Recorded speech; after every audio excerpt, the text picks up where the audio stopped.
I'm Sam. And this is Gabe.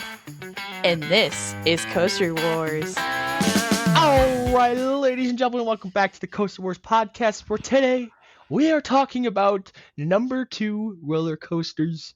Yes, they might not be the best, but they're our favorites in our hearts. Oh, yeah. Well, and to be fair, we picked two really good second best coasters in their parks. Well, so I've said this about the park that I'm bringing this coaster from. Best 1-2 punch in the country, I think. Honestly, I really do believe that. So, I mean, for this coaster to be number 2 is still really, really, really good. Yes.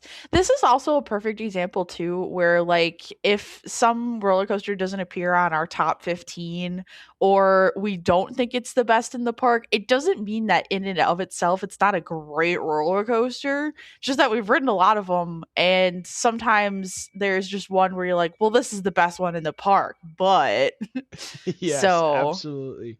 I think there's a lot of situations. A good example, I think, would be like Sky Rush at Hershey Park. Yeah. Or obviously like our home park of Great America. If you're not talking about Raging Bull, you're talking about Goliath. And both those coasters are very, very good. Yes. I'm just trying to think of some other examples besides the ones that we're doing. But there's just a lot of places like that. I think of...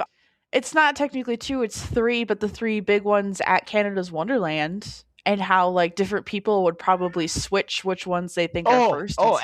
Absolutely. You're totally right on that. Between what you're saying, Leviathan, Yukon Striker, and Behemoth. Yep. Between those three, yeah, those are 3 very good coasters. I still think Yukon Striker is the best of those 3. But I think we agree on that. A Giga coaster that's not the number 1 coaster in your park. I guess you could say that about Kings Island, with Diamondback and Orion, and even like Mystic Timbers or the Beast.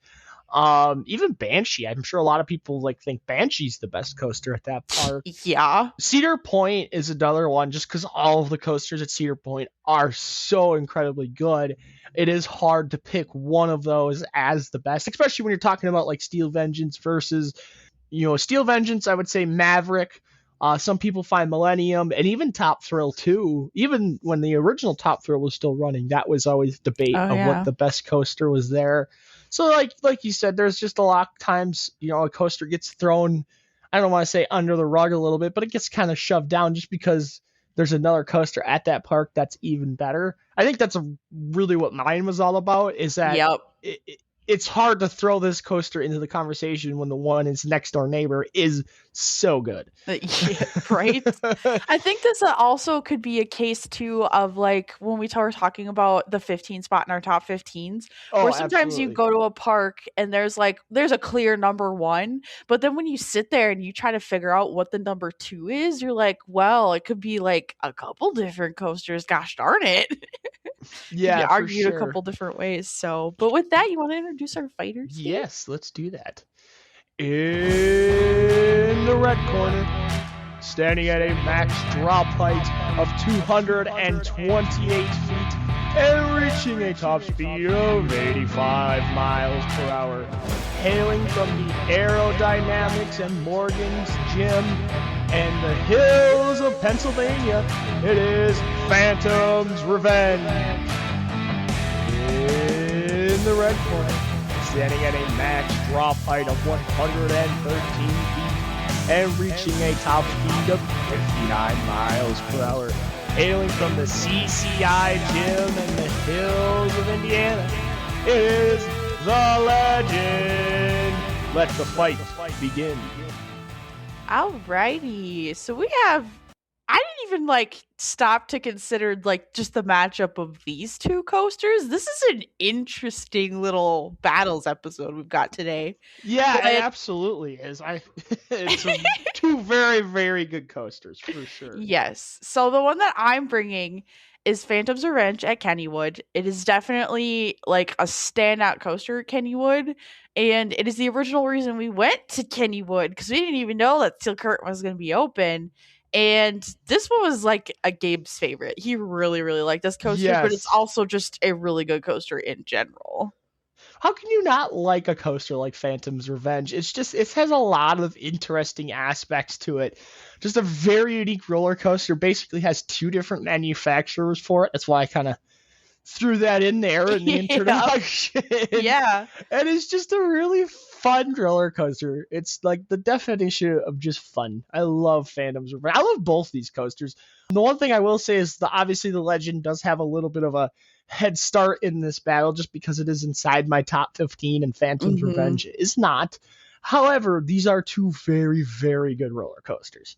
Yes. So with the Legend, I love talking about how we went to Holiday World because if anyone's been to Holiday World, if you quote unquote kind of ride the coasters in order, you'll hit the Raven first, and then the Legend is next, and then the Voyage and Thunderhawk kind of at the back of the park, and Good Gravy too.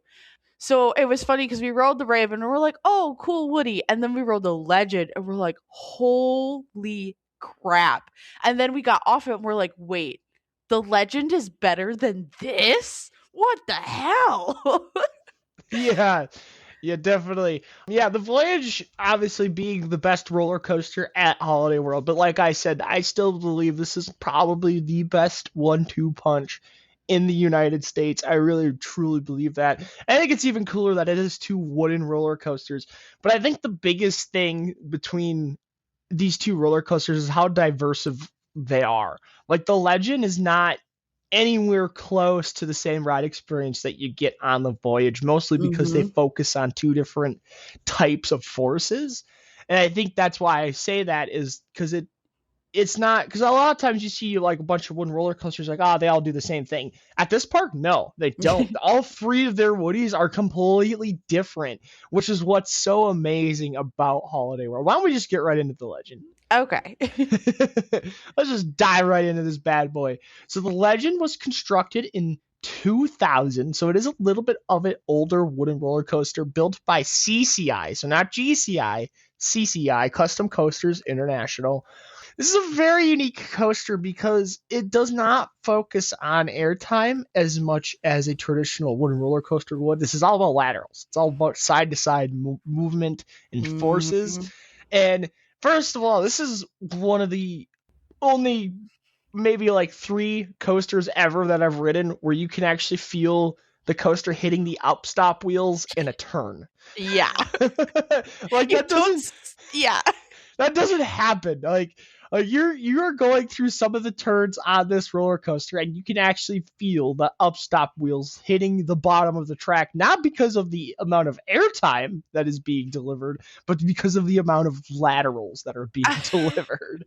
I was just about to say that's not what upstop wheels were designed for, but that is how they are used on this roller coaster. Yes, a very, very unique roller coaster. It also has a very unique setting because this coaster basically like traverses half of the water park at Yeah. Holiday World. Like it was kind of annoying because like when I was trying to get off-ride footage of this roller coaster, we had to walk Yes. into the water park just to be able to see the roller coaster. Like And we're not talking about like no couple feet into the water park. We had to go to the back to the water park, and then Gabe had to go into one of the freaking queue lines to get stinking yeah. footage of this ride. Yeah, it is way back in there. I do talk about this roller coaster all the time. Does not It's so underrated. I really believe that it's a very underrated roller coaster, mostly because of the Voyage being right next door. Obviously, everybody's like the Voyage is the number one wooden roller coaster in the world. Blah blah blah. I'm not gonna take away from that because that is obviously I find that true. It's my number one Woody, but this coaster is still in my top 15, and it's right next door. Hmm. Like it is a very, very, very good roller coaster with very good forces that it just I don't think it gets talked about enough, you know? Hmm. Yeah, this is the perfect case of unfortunately the number one practically completely overshadowing this number two. And like I said in the beginning, we got off it. We're like, okay, how the hell is the Voyage better than this? Yeah, it's just a very good roller coaster overall. Should I do a layout right away before we do any more conversations with this guy? Yes. All right, the Legend. So the Legend starts out with a turn to the right out of the station, and that sends you right into the lift hill. Now, the lift hill stands at 99 feet. However, it does drop into a valley, so that's where you get the top drop height of 113 feet. That being said, you do get a really nice view of the terrain. You can kind of see parts of the voyage from the top of this lift hill, so you just get a really nice view of the surrounding area. That being said, you drop down and twist to the left through the drop. And you bottom out, you scream through a tunnel as you continue turning to the left, getting a great dose of laterals. You then ascend back towards the air and you kind of crest out into a small airtime moment before diving underneath one of the water slides.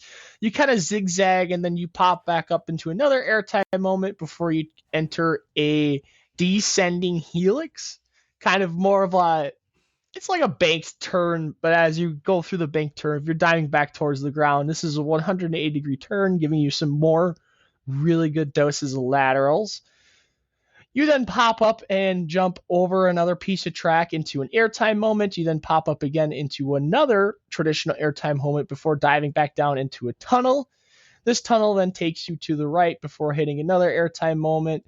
Then you hit another airtime hill, but this one kind of twists to the left a little bit as you're going through it, which gives you some good laterals and some good airtime.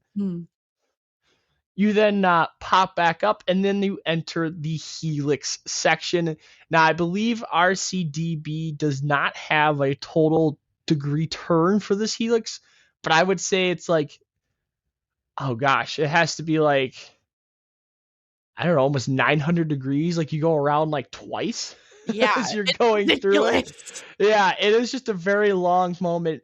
But the cool thing about that helix is that you do kind of like descend and then you go back up into the air and then you descend again. So you do get, as you're going through this helix, you kind of go up and then down and then up and then down. And the other unique thing about this helix is there's zero banking.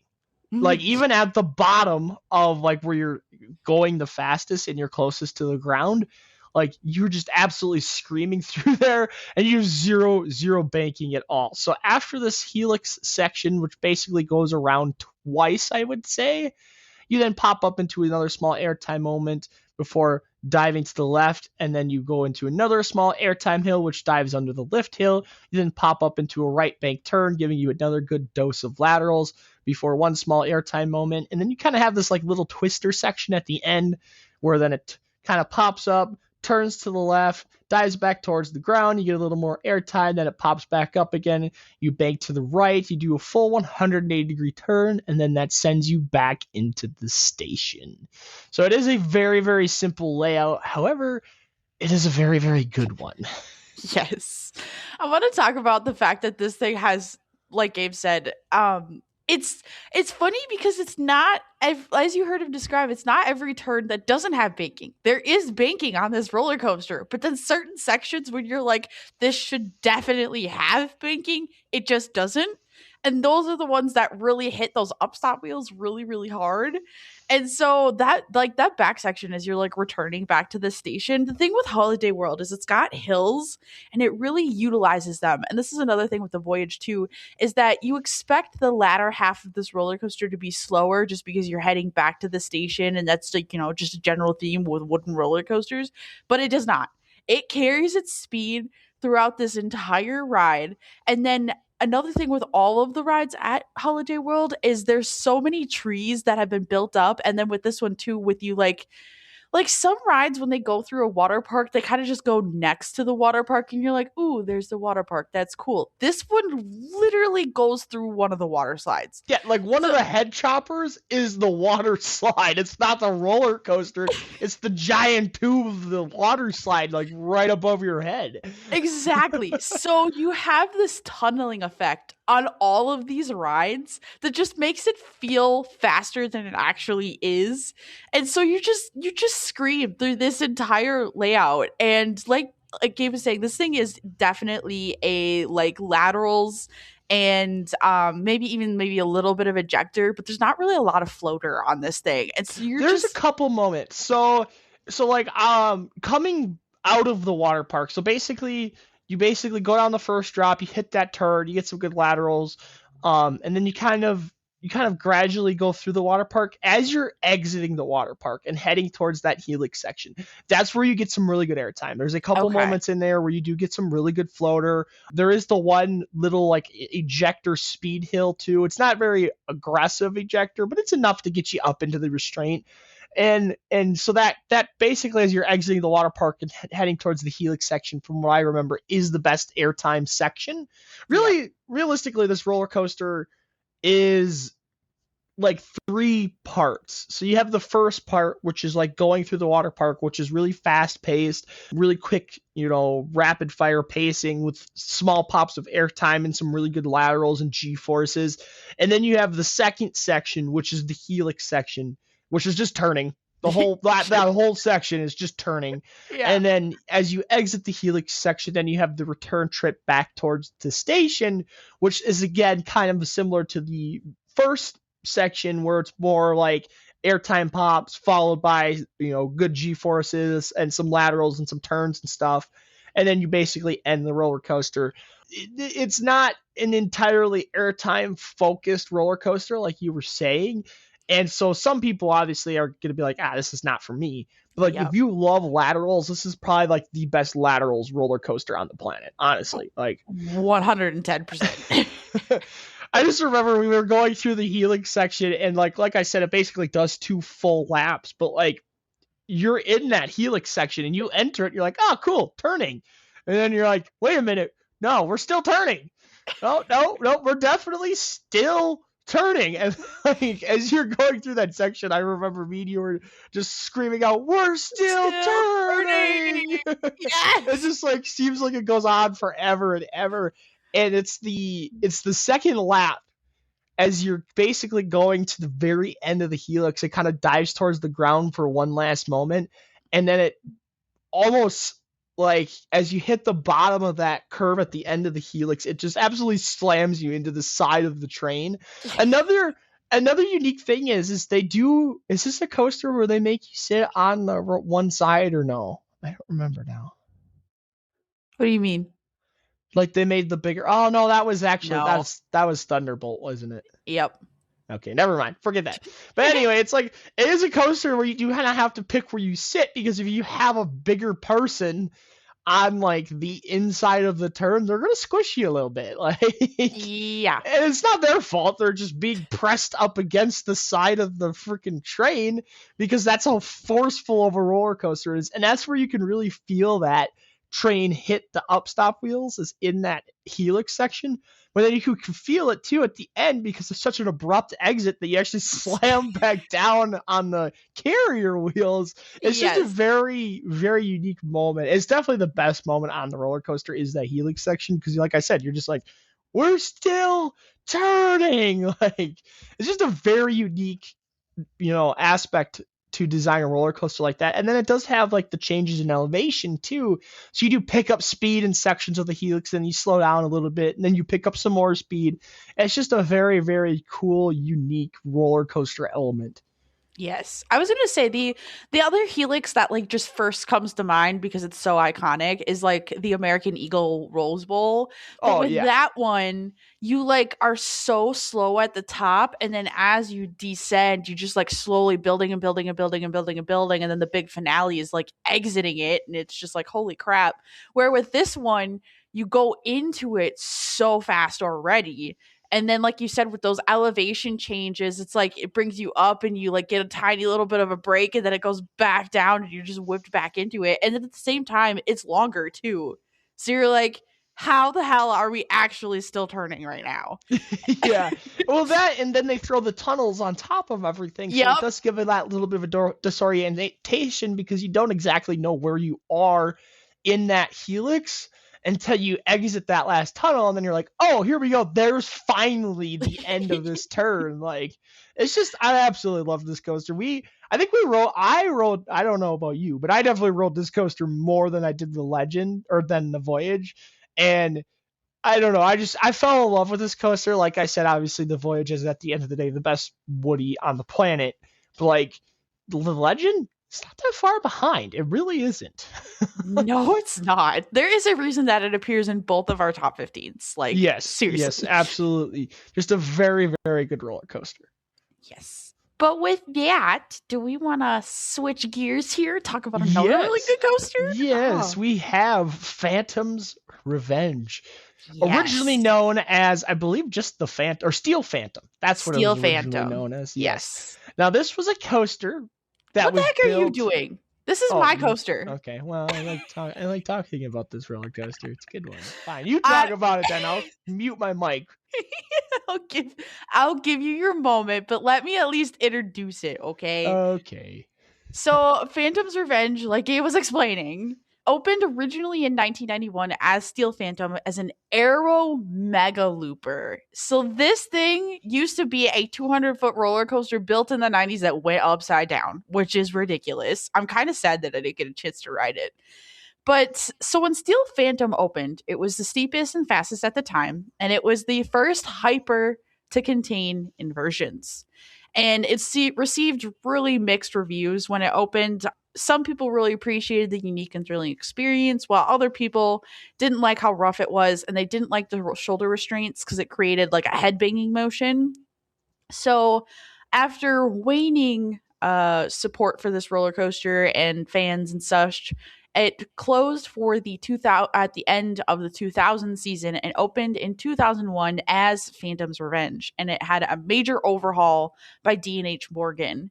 And in this overhaul, basically what they did is a lot of reprofiling. They removed the loops and they replaced the trains so that it was just a lap bar restraint, and the height of the roller coaster didn't change, but that second drop, which is the largest drop, increased from 225 feet to 228 feet, and the length increased from 3,000 feet to 3,200 feet.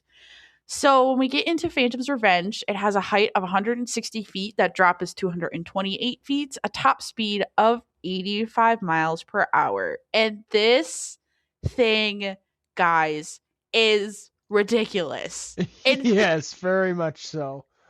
should I do a layout real quick so we can talk Yes, about go this ahead. thing? Okay. I'm just being a little bit nosy, and I'm scrolling through some of the old pictures of the Mega Looper. Uh This huh. thing had to have been insane. Gabe, there are POVs of it on Is YouTube. there? I There might have to actually is. sit down and watch it. I'm just looking at a picture of like a Cobra roll, but like the top of it is a vertical loop. Yes. It's like, holy cow!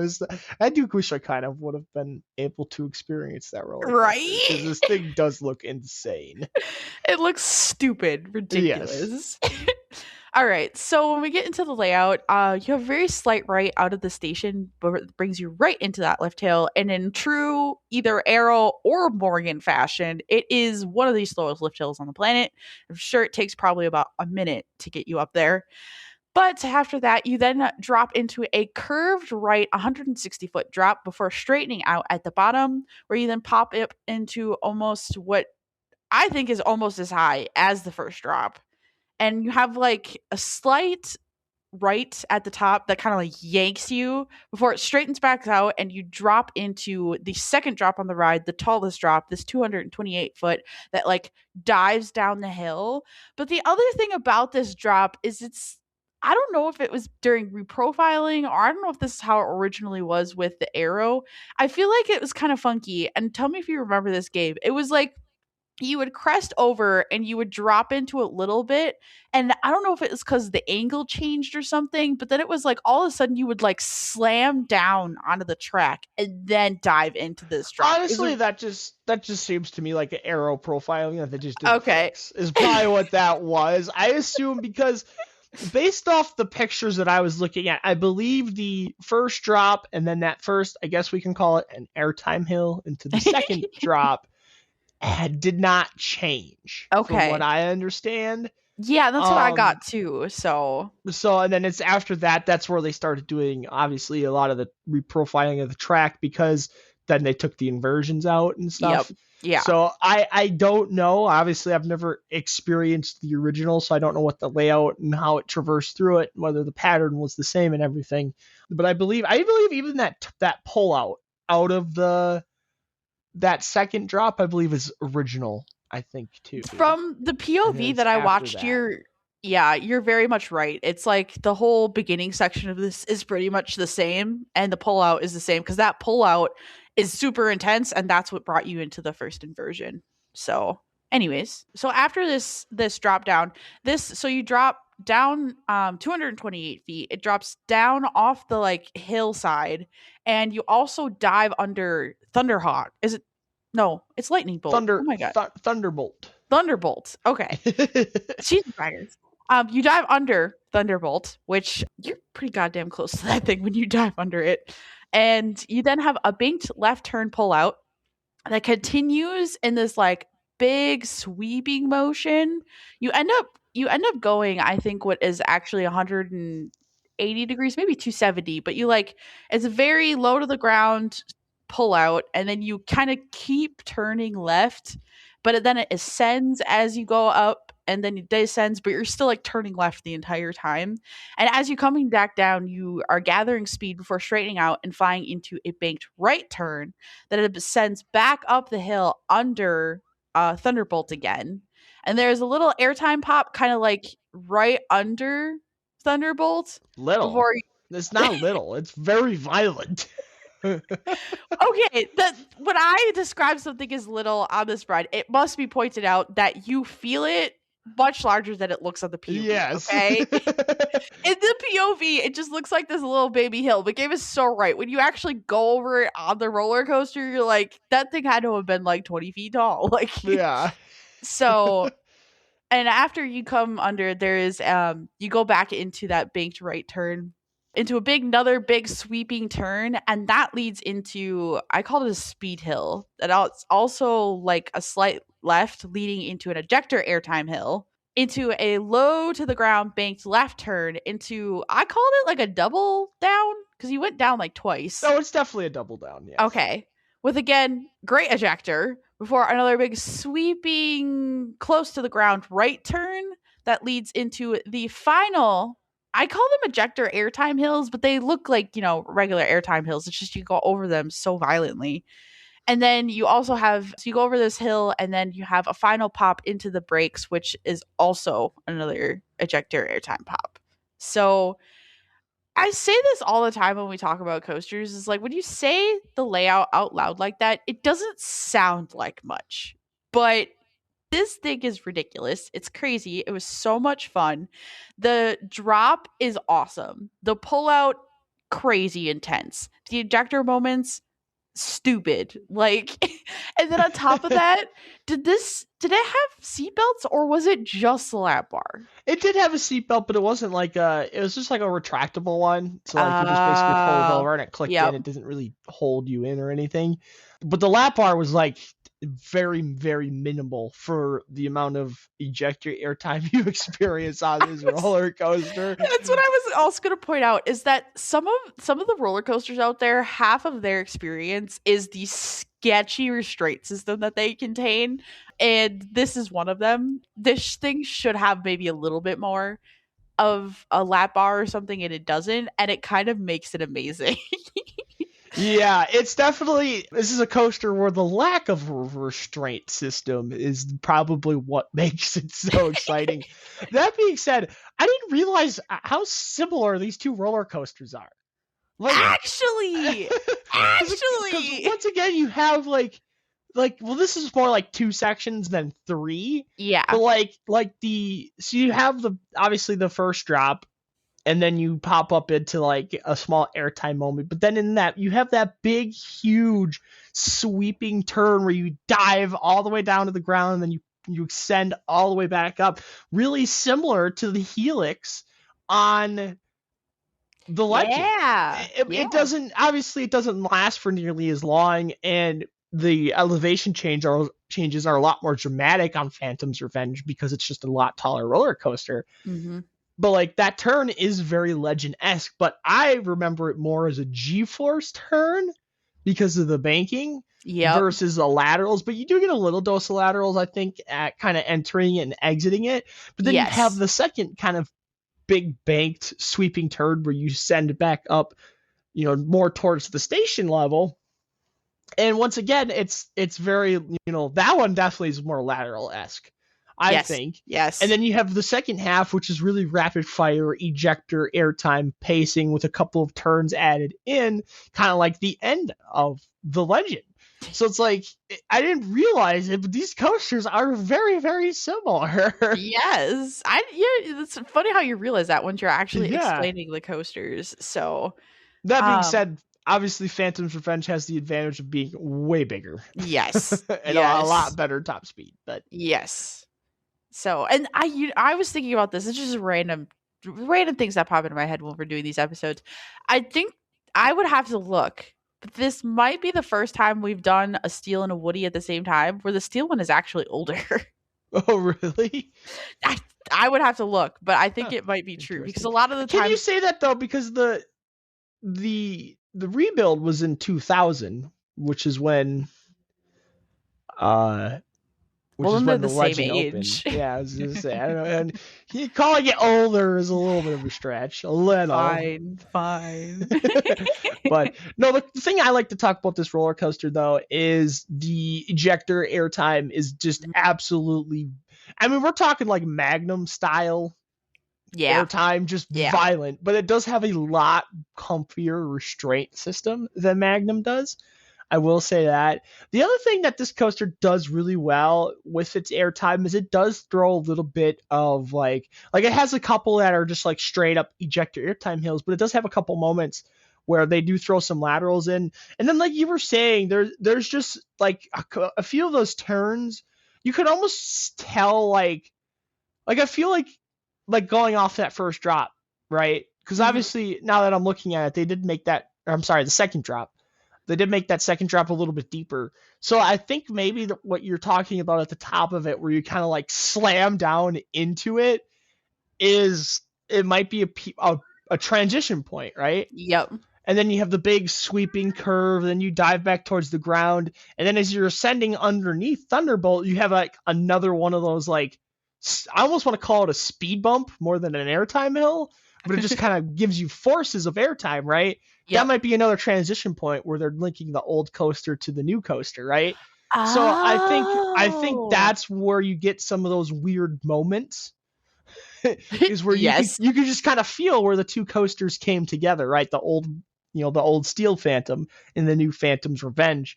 But those moments give you airtime. Like it's Yes. weird. It's Yeah. a very unique feeling that not a lot of other coasters can give you the experience of, other than like another janky arrow like triangle airtime hill type deal. Yes. It still has, even though it was redone by Morgan, it still has that arrow feeling Oh, to it. you Just with feel way better it. trains, just with a way better restraint system, like just a way more comfortable reliability factor, but it Uh-huh. still has that old arrow janky feeling to it. And I Yes. think that's what is really, really cool about this coaster is it has that old, it's kind of like an old soul and a new coaster type deal. You know what I mean? Yeah. Like Yeah. just a very, very unique coaster with a very unique feeling to it. This is another one where I talk about like feels alive. Like it has a soul, Yeah. personality, like just a really, really cool coaster. This is another coaster that I did consider for my number 15 spot. Just Magnum is just that little bit more cult, Yep. classic, better. You know Yep. what I mean? Yep. But don't get me wrong. Phantom's Revenge, very, very, very good coaster. Um, Once again, we went to Kennywood just for Phantom's Revenge. Like Yes. Steel Curtain wasn't even supposed to be open when we planned this trip. Like we were going just for this ride. So Yes. like just keep that in perspective. Obviously, Steel Curtain is just that little bit better. It's a lot more modern, has inversions, a little bit Yep. taller, better first drop. Not Yep. as good of a second drop as Phantom's Revenge, but I think that's the other thing. Phantom's Revenge, not only is it the second best coaster in the park, best second drop of all time, right? Yes. Actually agree with that statement. So once again, just a very, very, really, very good roller coaster with some insane eject airtime that it should not have. Before we get into the end here, the other thing I wanted to say too is so we said this when we were at the park. So with the Legend, it's two of the best wooden roller coasters we've ever ridden, best 1-2 punch in the roller coastering industry. With Kennywood, they have two of the most unique hypers Yes. ever Yes. constructed at the same Very, park. very unique, different, coasters that you can't really find anywhere else. Exactly. So with that, we have to pick our winners. Oof. I Tough one. know. Tough one. I don't know. I almost want to put this coaster in my top 15 now. I don't know. I have to... I know talking about it. Uh At the end of the day, I'm going to give my boy the Legend the win here. This is a coaster that I have talked up since riding it. Obviously, being in my top 15, Phantom's Revenge is not. It's just, the Legend has something to it being a Woody. yep. I think that I gives think it a yeah. little bit of an edge over like the laterals on the Legend. Like I know we talked about these coasters being very similar. The amount of forces you get in laterals on the Legend is probably even more extreme than some of the ejector you get on Phantom's Revenge. That's how insane it is. It really actually is. And like that's not to knock on Phantom's Revenge because obviously the ejector airtime and some of the G forces you get are insanely high. Yep. It's just that's how much better the Legend is. It's just that little bit better, I think. Exactly. So I'm gonna pick Legend on this one. And I agree with you. I'm gonna go with the Legend on this one. So sorry, Phantom's Revenge, but Yeah. you are in your own right a fabulous roller coaster that we had absolutely. a ton of fun on. So all right. We're gonna get into housekeeping at the end of the episode. Before we do anything, I want to apologize for what has become now the third shadow host of our podcast.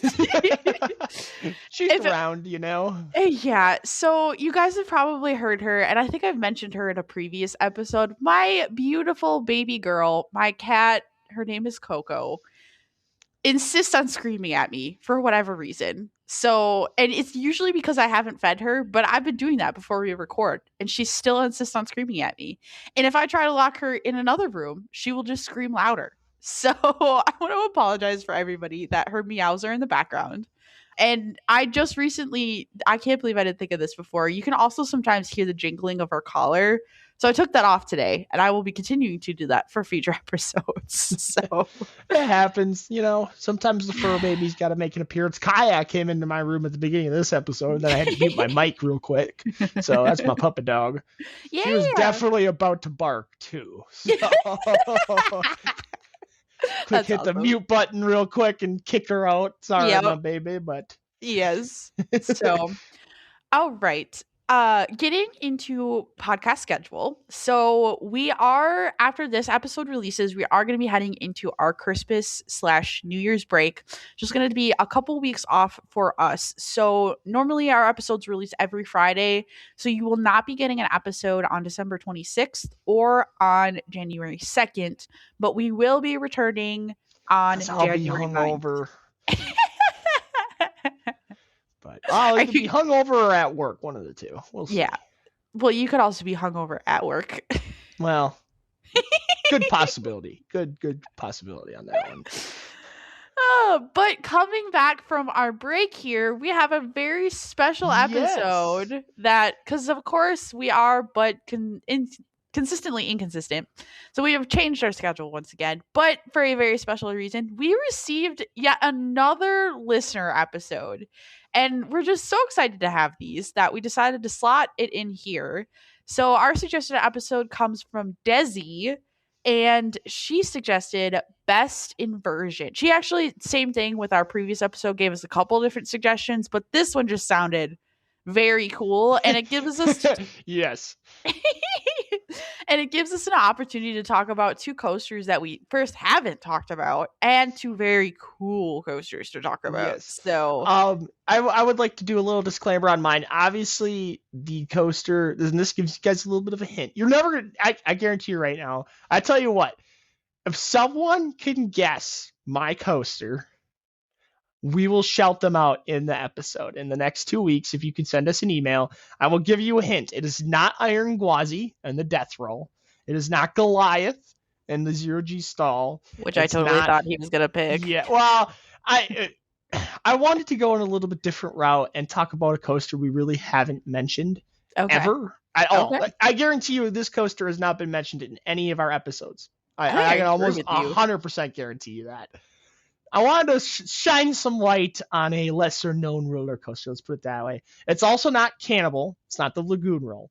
Yep. I'm trying to think of any other coasters that people would guess. It's not Hydra with the JoJo roll. Nope, it's not Hydra. It's not a B&M at all. I'll give you guys that hint. It's not a B&M. So any B&M you could think of, rule it out. It is not in this spot. So that's a big hint right there. Yeah. That rules on a lot of roller coasters. Yes. So yeah, there's. I'll tell you what. It's also not Storm Runner. Oh, because that was another coaster I considered for this spot, and it's not Max Force. I was just about to say the two. So those are the coasters that you could rule out. If you can guess this coaster, we'll give you a shout out. Obviously, we don't have anything to give you, but yeah, sorry guys. We'll give you a shout out. If you can guess the coaster in the next 2 weeks, I will give you a shout out on that episode's podcast. So yes. So, but then after that suggestions episode, we'll have our next special episode, which is 100-year-old coasters. So that is coasters over 100 years old, or maybe kind of around the 100-year mark. Yes. But that is going to be for all of our history buffs out there. That is going to be a history episode. Obviously, it's 100-year-old roller coasters. So, but with that, everybody, thank you so much for listening to our episode this week, and we'll see you next week. Or not next week. No, we'll see you next year. Yeah! Oh, that's fun. See you next year. And we hope you guys all have a happy holiday.